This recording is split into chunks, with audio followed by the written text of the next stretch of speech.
I had a lot of doubts in my last video. This week I am back and trying to get over those doubts, and I'm going to talk a little bit about Warhammer 40k armies today. Thanks for listening. I think that in certain instances it can be really easy to chase the latest power unit in your Warhammer 40k army, depending on if you're a tournament player or not, or if you are in a very competitive environment. I tend to mostly paint and collect the minis that I really like the look of and that I think I'm going to enjoy painting. And that approach definitely seems to work for me.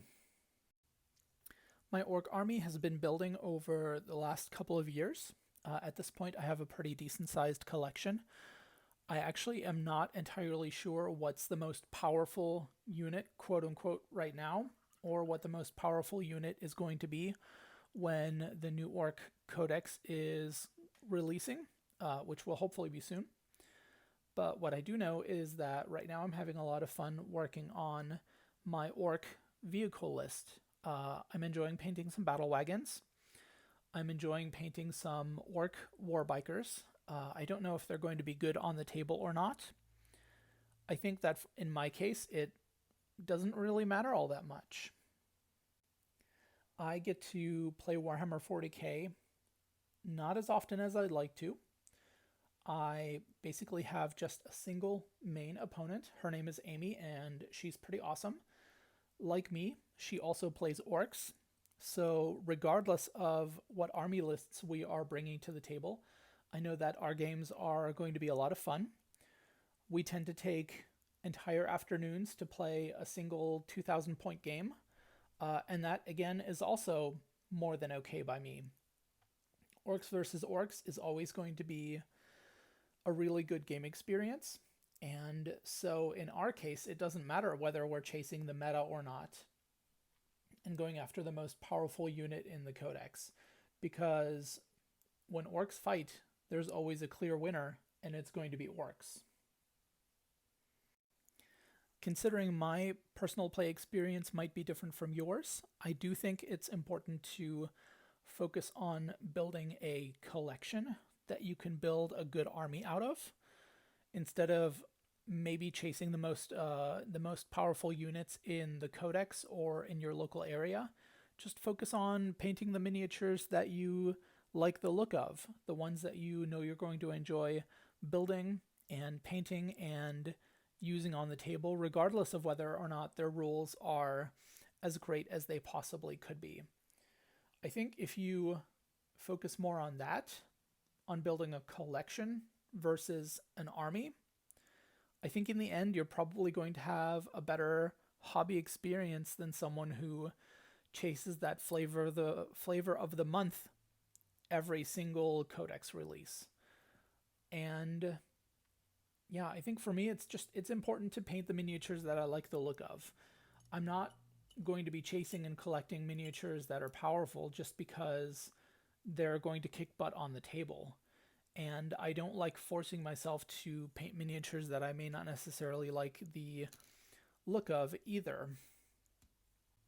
I know that this works for a lot of people, and more props to them. The hobby is unique to everybody, and I think everybody gets their own experiences out of it. But for me personally, it's not an approach that I want to take. I find my inspiration in the Orc codexes, various movies. Right now, my Death Skulls list is heavily inspired by Mad Max, which I think I've talked about previously.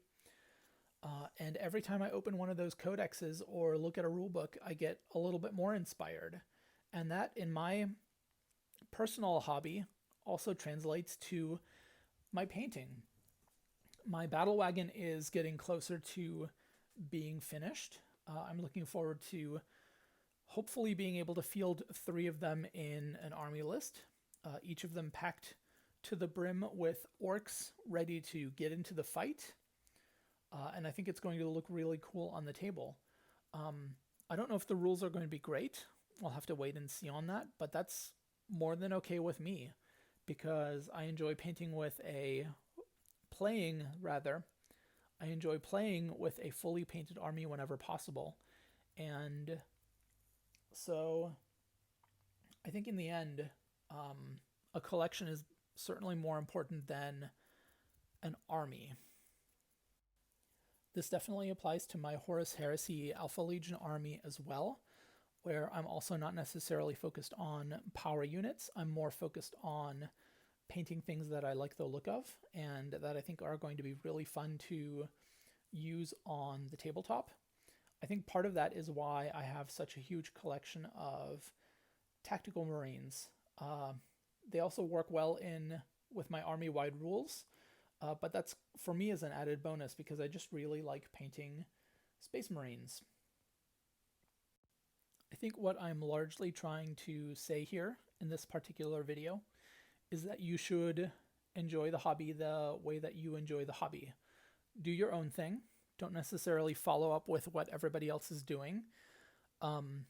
Make sure you have fun most of all. That's what the hobby is all about, I think, is having fun and finding the things that you enjoy out of it. If it is making super powerful competitive tournament lists, then that's awesome. That's the way you do your hobby. I do mine a little bit differently, and I'm not going to judge you on the way you do yours, and hopefully you shouldn't be judging anybody else either on the way that they decide to do the hobby. I do judge a little bit based on the whole having a fully painted army thing, but that's only because for me personally, painting miniatures is probably 85% of my hobby, whereas actually playing the game is a tiny and minor 10 to 15%, all things considered. But at the end of the day, I enjoy the hobby. I'm glad I played Warhammer. I'm glad I discovered the Worlds of Games Workshop way back when I was 16, and hopefully you do too. Anyways, thanks for watching. I will talk to you in the next video. Like and subscribe. Thanks. Bye.